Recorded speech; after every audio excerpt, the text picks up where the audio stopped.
Bueno, pues si ya tenemos claro cuál va a ser el plan de hosting que vamos a contratar, el siguiente paso es contratarlo y empezar ya con el proceso de crear nuestra web para nuestro negocio. Bueno, pues vamos a elegir el plan de hosting.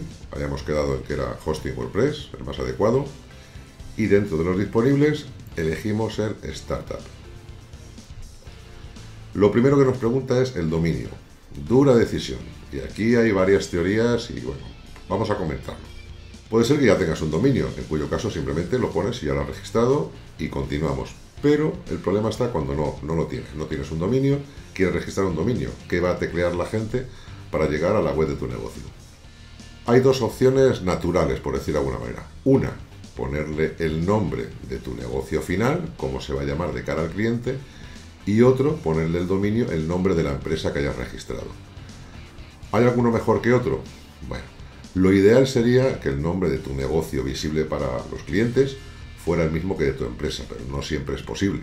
Hay veces pues tenemos un nombre de negocio, que es el visible, el de marketing, el que publicitamos, que es un nombre comercial, pero luego pues tenemos registrado a nombre de otra empresa. La situación ideal es que coincida el nombre comercial con el nombre registrado de empresa, pero no siempre es posible. En este caso, bueno, pues podemos elegir o uno u otro.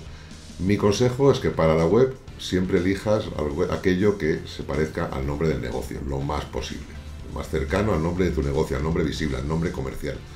Porque si te anuncias en cualquier medio, medios tradicionales, digamos radio, publicidad en papel, incluso televisión, va a ser un nombre recordable y vas a utilizar siempre el nombre comercial, con lo cual la gente al buscarte va a utilizar siempre tu nombre comercial, no el nombre que aparece luego en las facturas.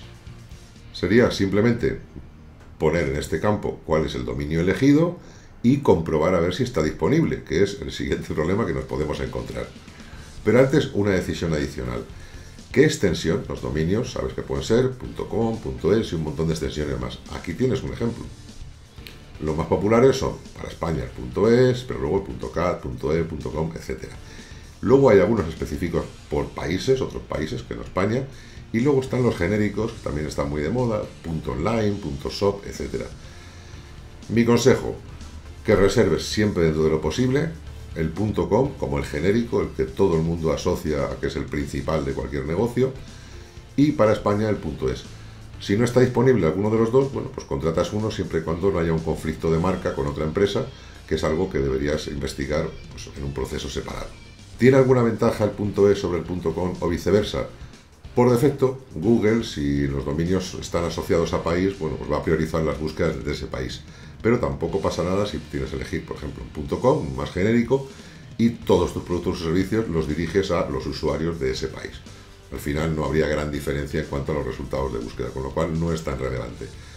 Luego hay otras diferencias, como los precios de los dominios. Hay dominios o extensiones de dominio que son más caros que otros, que el primer año no te vas a enterar, porque el primer año son gratuitos con el hosting, pero tienes que tenerlo en cuenta para siguientes años. Pero bueno, siempre será el coste más bajo. Estamos hablando, puede haber una diferencia entre renovar un dominio entre igual 10 o 15 euros a igual 50 o 60. Algunos, los más caros, igual 100 euros, una cosa así.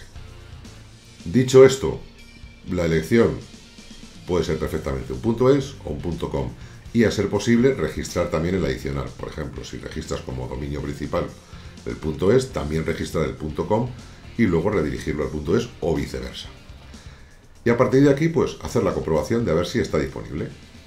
Tecleamos el nombre que queremos, en este caso, por ejemplo, puede ser mi restaurante, por poner algo, y le damos a continuar. Fíjate que en este caso no está disponible, ya alguien ha registrado y nos da unas opciones alternativas, .eu, .info, etc. Bueno, podríamos hacer variaciones, puedes utilizar guiones, etc. Tú ten en cuenta que todos los símbolos que elijas para tu dominio luego va a costar más que la gente los recuerde. Es verdad que la gente no teclea dominio, sino que hace búsquedas, pero siempre hay que simplificar cualquier búsqueda y cualquier tecleo del usuario. Por ejemplo, si vas a anunciarte a la radio, pues tendrías que hacer mi-restaurante, bueno, podría haber errores de tecleo. Intenta evitarlo siempre dentro de lo posible. Y otra opción es empezar a utilizar variaciones de lo que quieres tú que sea el dominio de tu negocio. Cuando por fin hayas encontrado o detectes un dominio con el que ya estás satisfecho, lo siguiente que te va a pedir el hosting es que pues, lo registres a tu nombre. Aquí, aparte de todos los datos típicos que tienes que rellenar, aparte de la tarjeta, etcétera, tienes que revisar siempre la información de la compra. Fíjate que aquí tenías una oferta muy importante, contratando 12 meses, pero bueno, puedes contratar 24 meses a otra oferta distinta, o incluso podrías contratar mes a mes, que aunque te salga más caro, siempre tendrías la opción de cancelar el servicio durante los 30 primeros días. Pero bueno, también podrías hacerlo utilizando la oferta de los 12 meses. Y asegúrate que el registro de dominio sea gratuito este primer año. Hay servicios adicionales que los puedes contratar o no. En principio, yo siempre recomiendo no contratar nada adicional si no sabes exactamente lo que es. Y solo te quedaría eso, rellenar los datos y realizar la compra.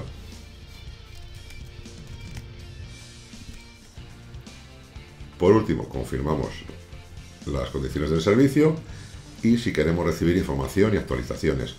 En el caso de SiteGround yo te lo recomiendo porque te van a avisar, por ejemplo, de los webinars gratuitos que hacemos, donde hay mucha información que te puede servir para seguir continuando, ampliando y mejorando tu web. Y pasaríamos al pago. Confirmamos con el banco y compra realizada. A continuación vas a recibir un correo electrónico, bueno, un par de ellos, uno de la confirmación de la compra y otro de la bienvenida, donde, aparte de tus datos, pues te va a indicar cómo puedes acceder a tu web. Desde la misma portada de SiteGround, iríamos al botón de iniciar sesión e introducimos los datos de acceso que hemos elegido al registrarnos. Y ya hemos contratado el hosting. ¿Ves cómo no ha sido tan complicado? Lo único, bueno, había que elegir el plan y la parte del dominio, que sí que te reconozco que tiene sus peculiaridades y bueno, a veces nos va a costar decidirnos. Es verdad que es una decisión que no tiene que ver con luego la creación, pero sí que es importante, bueno, por lo menos que la medites con tiempo. Una vez dentro del panel de hosting, bueno, pues tenemos todo lo que son los servicios y alguna serie de ayudas. Por ejemplo, aquí en la página de inicio de nuestro hosting de SiteGround ya nos ofrece pues, acceder a un WordPress, migrar una web que ya tuviéramos, si ya tenemos el dominio registrado en otro sitio, apuntarlo, usar una letra temporal, bueno, una serie de opciones que no va a ser nuestro caso. Nuestro caso va a ofrecer partir desde cero, ¿de acuerdo? Bueno, tenéis una serie de secciones, sitios web, servicios, facturación, etcétera. La que nos interesa, donde nos vamos a mover habitualmente, va a ser en sitios web. Aquí nos vamos a encontrar ya el dominio que hemos elegido, indicando la configuración como incompleta, y tendríamos que seguir un par de pasos. Le damos. Vamos a añadir un sitio web, que es como funciona en SiteGround. Tenemos un alojamiento donde podemos tener varios sitios web, dependiendo del plan que tengamos. En este caso, vamos a utilizar el dominio existente que teníamos. Podríamos utilizar otro, un temporal. Continuamos. De nuevo, si tuviéramos ya una web anterior que quisiéramos migrar, daríamos aquí, que no es el caso. Vamos a crear la nueva web de nuestro negocio. Seleccionamos y nos ofrece varios creadores, varios gestores para hacer nuestra web. WordPress, que es el que te recomiendo, WordPress más WooCommerce, que sería si tenemos claro que ya vamos a montar tienda online para vender directamente online, que en algunos casos sí y en otros no. Es una decisión de todas maneras que podemos tomar más adelante. O el creador Weebly, que no te recomiendo. Yo te recomiendo siempre WordPress. Pues seleccionamos y vamos a poner los datos de inicio de sesión con los que accederemos cada día a gestionar nuestra web de nuestro negocio. Va a ser una dirección de correo electrónico y una contraseña que elijamos para acceder a nuestra web. La dirección de correo electrónico puede ser la misma que hemos utilizado para darnos de alta o cualquier otra. Elegimos la contraseña, ponemos el email y continuamos. Si queremos añadir algún tipo de servicio lo hacemos, de momento no es necesario y terminamos. En cuestión de segundos prácticamente se va a crear nuestro sitio web con el WordPress ya instalado, no tenemos que configurar nada aparte ni descargarlo de ninguna parte. Vamos a tener nuestra web lista para empezar a crear el contenido, empezar a vender. Como es muy poco tiempo, ya tendríamos nuestro sitio web. De hecho, podríamos acceder a lo que le llama SiteGround Site Tools, que es la herramienta con la que vamos a gestionar nuestro alojamiento para nuestra web, o lo vamos a tener también en la sección de sitios web, donde nuestro sitio web ya está completamente configurado, donde tenemos las opciones de extras, podemos añadir usuarios para gestionar este sitio web, etcétera.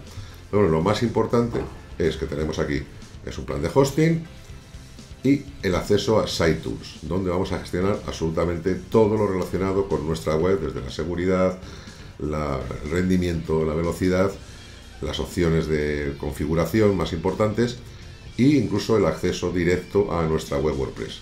Puede ser que el dominio no esté disponible inmediatamente porque esto depende de los registradores de dominio. En el caso, por ejemplo, de los negocios .es, suele tardar más que si fuera un .com o uno más genérico. pero bueno, como mucho puede tardar un día en estar disponible en tu web para empezar a crear contenido para ella. De esta página es interesante que conozcas que aquí en los 3 puntitos, siempre que veas 3 puntos es un menú.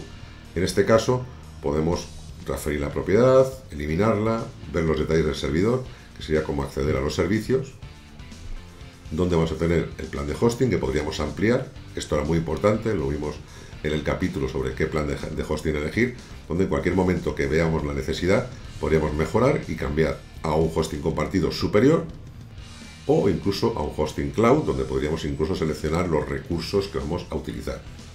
La otra opción que tenemos es gestionar ese plan de hosting que tenemos contratado, verlo y ver las estadísticas de consumo, que conviene revisar de vez en cuando para comprobar que no nos pasamos de espacio y tampoco nos pasamos a la hora de consumir recursos. Conviene visitarlo de vez en cuando. De todos modos, ya te digo que lo fundamental, donde vamos a acceder normalmente, y no siempre, porque a partir de que tengamos nuestra web creada, siempre vamos a acceder directamente al dominio de nuestra web y gestionarlo desde allí. Pero sí que es conveniente, desde sitios web, entrar en SiteTools para hacer esas primeras configuraciones, esos primeros ajustes de nuestro hosting, que son imprescindibles para nuestro negocio. Simplemente sería hacer clic aquí y accedemos a la herramienta SiteTools. Pero esto lo vemos en el siguiente capítulo.